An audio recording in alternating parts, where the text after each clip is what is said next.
Hello everyone, welcome to our YouTube channel. आज है एक नया दिन और आज हम पॉलिटी के टॉप 25 क्वेश्चंस को डिस्कस करेंगे और ये टॉपिक जो है ये बहुत ही ज़्यादा इंपॉर्टेंट है फॉर योर अपकमिंग एग्ज़ाम। तो इसे ध्यान से देखें।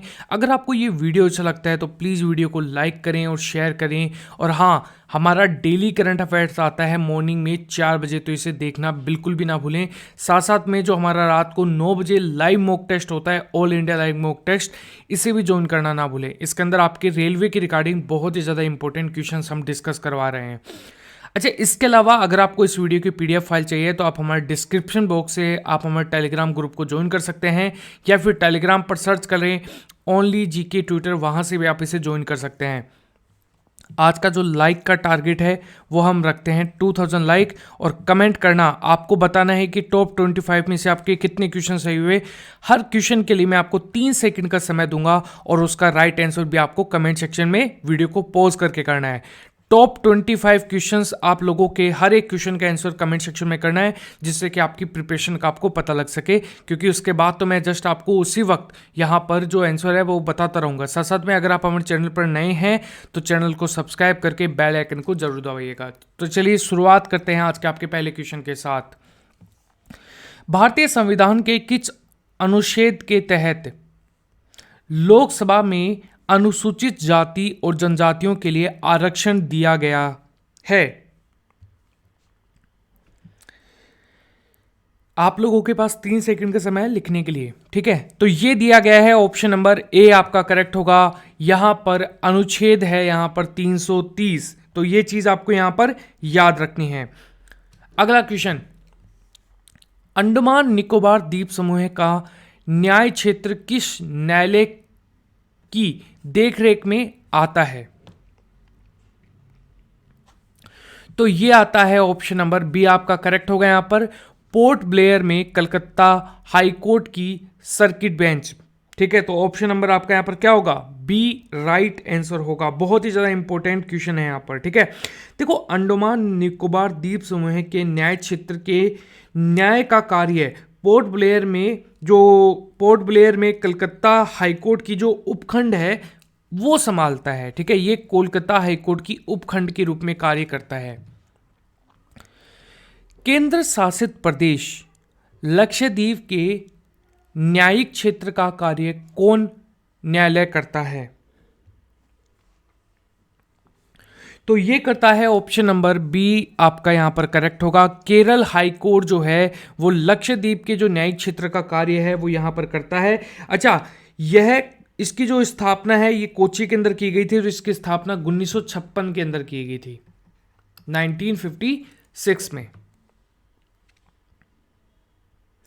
अगला क्वेश्चन, सुप्रीम कोर्ट के जजों की संख्या को लेकर कौन बदल सकता है? तो यहां पर जो संख्या है कि सुप्रीम कोर्ट में जो जज हैं वो कितने होनी चाहिए, तो उसकी मंजूरी है वो कौन देता है? तो देखो, हर चीज कानून द्वारा, संसद के द्वारा बदला जाता है, तो ये चीज आपको यहां पर याद रखना है। संसद को कानून बनाने का अधिकार है। संसद कानून द्वारा जजों की संख्या को बदल सकता है। प्रारंभ में सुप्रीम कोर्ट के 7 जज थे, ठीक है। यह संख्या आगे बढ़ाएगी, यहां पर 1956 में यह संख्या 10 कर दी गई। फिर 1960 में यह संख्या 13 कर दी गई। फिर 1977 में यह संख्या 17 कर दी गई और फिर 1985 के अंदर यह संख्या 25 कर दी गई। तो यह इंपॉर्टेंट क्वेश्चन यहां पर बन सकता है। वर्तमान में कितने हैं? चलो, आपके लिए आज का पहला क्वेश्चन है कि वर्तमान में कितने हैं यहां पर जजों की संख्या, वो आपको बताना है। मैं आपको बता दूं कि कुछ समय पहले इसको यहां पर जजों की संख्या को बढ़ाया गया था, ठीक है। अगला क्वेश्चन, सुप्रीम कोर्ट के मुख्य न्यायाधीश के रूप में कार्य करने के लिए व्यक्तियों को उच्च न्यायालय में कम से कम कितने वर्ष तक कार्य करना चाहिए? तो ये करना चाहिए, ऑप्शन नंबर ए आपका करेक्ट होगा, 10 वर्षों तक। तो ये इंपॉर्टेंट क्वेश्चन यहां पर बन सकता है। अगला क्वेश्चन, दिल्ली को एनसीटी यानी कि राष्ट्रीय राजधानी प्रदेश संविधान के किस संशोधन से बनाया गया है? दोस्तों, ये बनाया गया है, ऑप्शन नंबर बी आपका करेक्ट होगा, 69वां संशोधन जो था इसके द्वारा यहां पर। अच्छा, 69वां संशोधन कब हुआ था? ये 1991 में हुआ था, यानी कि 1991 में हुआ था। ठीक है, तो ये चीज आपको यहां पर याद रखना है। अच्छा, एनसीटी की स्थापना कब की गई थी? तो ये की गई थी 1 फरवरी 1992 में। ये इंपॉर्टेंट क्वेश्चन है। भारत में 3 स्तरीय पंचायत प्रणाली कितनी जनसंख्या से ऊपर वाले राज्यों में है? तो ये है ऑप्शन नंबर आपका करेक्ट होगा, सी आपका यहां पर करेक्ट होगा। यहां पर 20 लाख ग्राम पंचायत, पंचायत समिति और जिला पंचायत, तो ये है 20 लाख तक की जो जनसंख्या है इससे ऊपर की प्रणाली पर। भारत में एक राज्य में कार्यकारी शक्ति के संदर्भ में निम्नलिखित में से कौन सा कथन सही है? तो इसका जो सही आंसर होगा वो आपका यहां पर क्या होगा? देखिए, सबसे पहले हम तीनों क्वेश्चंस यहां पर तीनों सेंटेंस को पढ़ेंगे और मैं आपको बताऊंगा कि कौन सा सही है, और आप अपने अकॉर्डिंग भी बताइएगा। ठीक है, राज्यों की कार्यकारी शक्ति राज्यपाल में निहित होती है, तो ये चीज आपको सभी को पता है, बिल्कुल सही है। राज्यों में वास्तविक कार्यकारी जो प्राधिकरण है वो मंत्री परिषद है, ये बात भी बिल्कुल सही है। सभी राज्यों में सभी कार्यकारी निर्णयों को मुख्यमंत्री के नाम पर लिया जाता है, भाई ये चीज गलत है। ठीक है, तो ये चीज आपका यहां पर नहीं होगा। तीसरा बयान जो है वो यहां पर बिल्कुल गलत है, यानी कि ए और बी जो है, यानी कि ऑप्शन नंबर ए आपका यहां पर करेक्ट होगा। अच्छा, राज्य में कार्यकारी प्रणाली जो है ये राज्यपाल के नाम पर ली जाती है, जैसे कि सेंटर में राष्ट्रपति के नाम पर ली जाती है ना, तो वैसे ही राज्यों के अंदर राज्यपाल के नाम पर ली जाती है। ठीक है, अगला क्वेश्चन, निम्नलिखित में से कौन राज्यपाल को उसके कार्य से हटा सकता है? तो ये हटा सकता है, आपको पता ही है, तो यहां पर ऑप्शन नंबर सी करेक्ट होगा। यहां पर राष्ट्रपति जो है वो यहां पर हटा सकता है। भारत की निम्नलिखित आधिकारिक भाषाओं पर विचार करें। ये जो है इसका जो है यहां पर वो है राइट आंसर, ऑप्शन नंबर आपका क्या होगा? देखो, सिंधी और नेपाली, ठीक है, कोंकणी और मणिपुरी, बोडो और संथाली, संथाली और कोंकणी, डोगरी और मिथैली। 2003 के 92वें संविधान अधिनियम के द्वारा, संशोधन अधिनियम के द्वारा 8वीं अनुसूची में उपरोक्त में से कौन सी भाषाएं हैं वो यहां पर शामिल करी गई थी? तो यहां पर जो राइट आंसर होगा ये होगा, देखो यहां पर बोडी और संथाली भाषा और यहां पर डोगरी और मिथिली भाषा को सम्मिलित किया गया था। अगला क्वेश्चन आप लोगों के लिए, निम्नलिखित धार्मिक समुदायों पर विचार कीजिए। तो बहुत ही आसान क्वेश्चन आप लोगों के लिए। यहां पर जो राइट आंसर होगा वो आपका यहां पर क्या होगा? धार्मिक समुदाय यानी कि धर्म के आधार पर जो समुदाय है, सिख धर्म, बौद्ध धर्म, जैन धर्म और फारसी धर्म। ठीक है, तो बेसिकली आप लोगों को पता है यहां पर पारसी जो है ये अल्पसंख्यक धर्म के जो समुदाय हैं उनके अंदर काउंट किए जाते हैं। इसमें मुस्लिम कम्युनिटी को भी यहाँ पर जोड़ा जाता है, ईसाई जो कम्युनिटी है उसको भी यहाँ पर जोड़ा जाता है। ठीक है, और बौद्ध और पारसी को तो आप सभी को जानते हैं, जोड़ा ही जाता है, साथ साथ में जैन को भी जोड़ा जाता है। ठीक है, सिख अभी अल्पसंख्यक जो धार्मिक समुदाय है उनमें नहीं जोड़ा जाता है। ठीक है, तो यहां पर क्या होगा? ऑप्शन नंबर डी आपका यहां पर करेक्ट होगा। ठीक है, वैसे तो सी यहां पर आपका डी ही करेक्ट होगा, क्योंकि सिख भी इतनी ज्यादा है नहीं, है ना, तो इसलिए यहां पर डी ही करेक्ट होगा। अगला क्वेश्चन, चुनाव आयोग के बारे में कौन सा कथन सही है? तो बिल्कुल आपको इसके बारे में पता होना चाहिए। देखो, इसमें 6 साल का कार्यकाल रखने वाले सदस्यों का समावेश होता है, तो ये चीज यहां पर कथन है वो बिल्कुल यहां पर सही है। ऑप्शन नंबर आपका यहां पर बी करेक्ट होगा। अगला क्वेश्चन देखिए यहां पर क्या है, भारतीय संविधान की 6ठी अनुसूची किन 4 राज्यों में अनुसूचित क्षेत्रों और अनुसूचित जनजातियों के प्रशासन और नियंत्रण से संबंधित है? तो ये है ऑप्शन नंबर बी आपका करेक्ट होगा। असम, मेघालय, त्रिपुरा और मिजोरम जो है वो आपका यहां पर राइट आंसर होगा। संविधान की 5वीं अनुसूची असम, मेघालय, त्रिपुरा और मिजोरम के 4 राज्यों को छोड़कर किसी भी राज्य में अनुसूचित क्षेत्रों और अनुसूचित जनजातियों के प्रशासन और नियंत्रण से संबंधित है, जिससे भारतीय संविधान के 6वीं अनुसूची से अलग कर लिया गया है। ठीक है, भारत के संविधान के निम्नलिखित अनुसूची में से कौन सा नया राज्य बनाने के लिए संशोधन किया जाना है? तो ये किया जाना है ऑप्शन नंबर ए आपका करेक्ट होगा, पहली अनुसूची, यानी कि आपका यहां पर ऑप्शन नंबर ए यहां पर राइट आंसर होगा। बहुत ही आसान क्वेश्चन था। भारत का संविधान भारत के सुप्रीम कोर्ट को केंद्र और राज्यों के बीच विवादों का निर्णय किस क्षेत्र के तहत लेने का अधिकार देता है? तो ये देता है ऑप्शन नंबर बी आपका करेक्ट होगा, यहां पर वास्तविक न्यायाधिकार। ठीक है, ऑप्शन नंबर आपका बी करेक्ट है।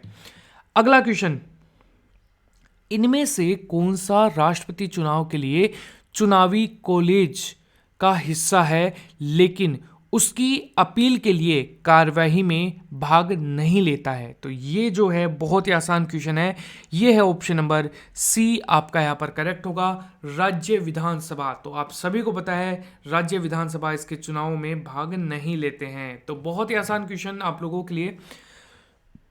स्वर्ण सिंह समिति ने किसकी सलाह दी थी? ठीक है, तो स्वर्ण सिंह समिति जो है ये बहुत ही ज़्यादा आसान है आप लोगों के एग्जाम के पॉइंट ऑफ व्यू से। ये यहाँ पर दिया था इन्होंने, सी भारतीय संविधान में मौलिक कर्तव्यों को शामिल करना। ठीक है, तो ये इंपॉर्टेंट क्वेश्चन है।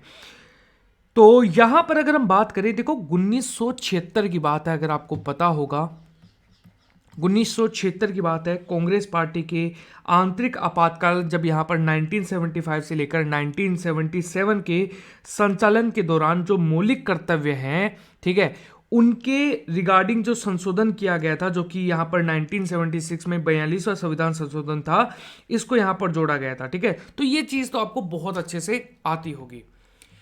लोकसभा की सर्वाधिक सीटें अनुसूचित जातियों जनजातियों को किस प्रदेश में आरक्षित है यहाँ पर?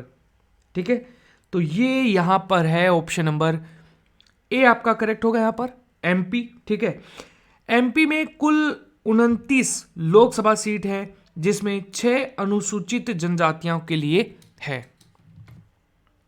अगला क्वेश्चन बहुत ही आसान क्वेश्चन आप लोगों के लिए। निम्नलिखित में से कौन सा विषय 7वीं अनुसूची को समवर्ती सूची में है यहाँ पर? तो ये जो है वो है आप लोगों का ऑप्शन नंबर बी आपका करेक्ट होगा, 1 जो है वो आपका यहाँ पर राइट आंसर होगा। बहुत ही आसान क्वेश्चन था। अगला क्वेश्चन, उपराष्ट्रपति जो हटाने का प्रस्ताव किसमें पेश किया जाता है? देखिए, उपराष्ट्रपति को हटाने का जो प्रस्ताव है वो पेश किया जाता है ऑप्शन नंबर बी, केवल राज्यसभा के अंदर। ठीक है, तो ये इंपॉर्टेंट क्वेश्चन यहां पर आपका बनता है। सीमा प्रबंधन विभाग किस मंत्रालय के अंतर्गत विभाग है? देखो, ये जो है वो है आप लोगों का ऑप्शन नंबर बी आपका करेक्ट है, गृह मंत्रालय के अंतर्गत। ठीक है, तो ये बहुत ही आसान क्वेश्चन था यहां पर। क्षेत्रफल के हिसाब से भारत की सबसे बड़ी लोकसभा कौन सी है?